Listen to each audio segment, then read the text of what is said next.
Hello and welcome to World Talks on TVP World with me, Ashim Kumar.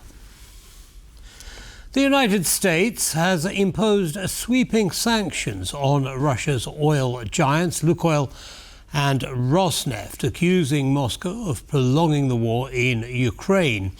Meanwhile, the Baltic states are marking a historic break from the Russian power grid, a major step towards full energy independence.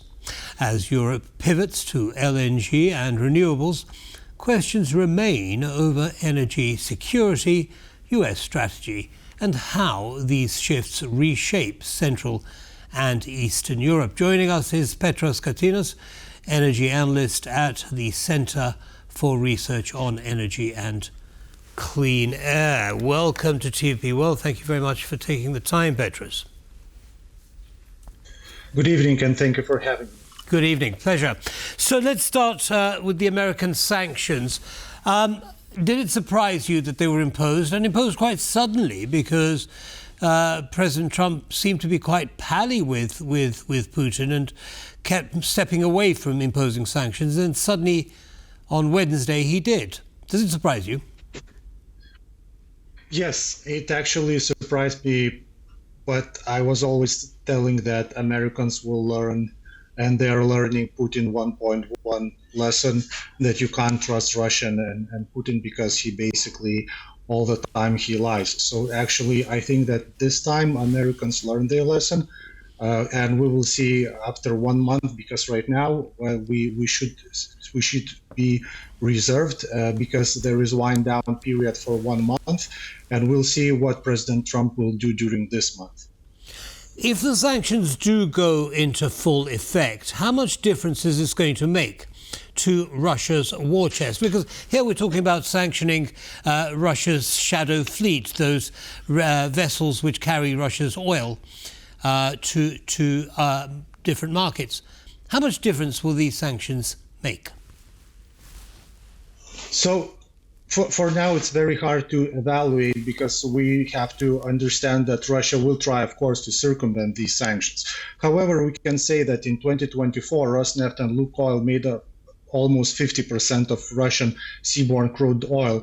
What is very important to emphasize that this time American actually didn't went only after seaborne crude oil or oil products. They actually went, especially they went with against crude oil that is transported via pipeline, which means that oil which goes through ESPO from Russia to China or via Druzhba to Hungary and Slovakia would be affected as well.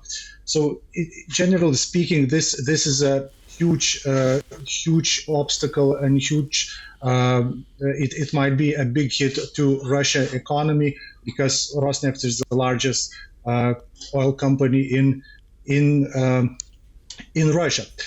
On top of that, we need to mention that when the U.S. imposed sanctions, there is a threat of secondary sanctions. So when secondary sanctions are imposed, even companies that are not under sanctions, they might be sanctions by the United States. So it means that such countries like China, Turkey, India, I already mentioned Hungary, Slovakia, Bulgaria, and other countries might be affected as well. So it means that basically everyone might not want to touch these companies. Or what we keep hearing right now is, for example, Lukoil refinery in Bulgaria, they might need to sell all stakes to another company. So basically, right now, Russia is facing huge problems, but as I mentioned previously, they still have one month as a wind down period, and we need to observe what President Trump will do during this month. Well, Russia has proved over the years, since the full-scale invasion of Ukraine, to be pretty adept at sidestepping sanctions. One way it has done that, of course, is by sending their oil to other countries within the former Soviet Union for refining and then, cleaning it up for re-export. But the other, of course, is the export to China. Does this mean China is going to be able to buy more Russian oil? Because no one seems willing to sanction China for purchasing Russian oil. Well, to be frank, it's very hard to sanction, and we need to see probably the broader context, because right now the United States and China, obviously, they have trade war and trade negotiations at the same time. So this question might be included into agenda as well. However, yes, we need to emphasize that China was never on sanctions side when it comes to the United States. So it will be pretty hard to sanctions. And in order to at least to sanction Russian crude oil, the secondary sanctions need to be imposed, which, for example, happened with Iranian and China, where some companies and some refineries were sanctioned by the United States, which basically disencouraged them to import Iranian oil. Right, now moving to the Baltics weaned themselves off Russian oil very successfully, but Russia has retaliated through the use of hybrid warfare, for example, destroying undersea cables and pipelines. How are the Baltics doing in terms of their energy supplies? Well, as I'm coming from Lithuania, so I can tell that we are surviving, and we live pretty good without Russian either crude oil, either electricity, either natural gas.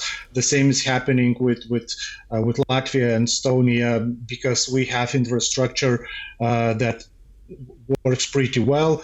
And of course, yes, we know that there might be a cybersecurity threat or some kind of other hybrid attack. However, for now, we have secure source of supplies, be it crude oil or be it natural gas.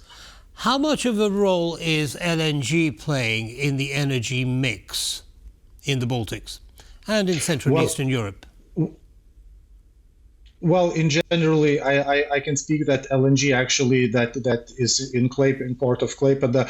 It basically since 2022 it saved all three countries, by the way, including in Finland, because for some time they were importing their natural gas via Klaipėda. So it is a crucial infrastructure for Baltic states, and basically LNG from Norway, from the United States. It's basically they saved Baltic states.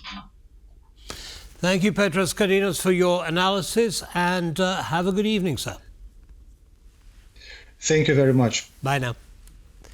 And that brings us to the end of this episode of World Talks, but don't go away, there's lots more coming up.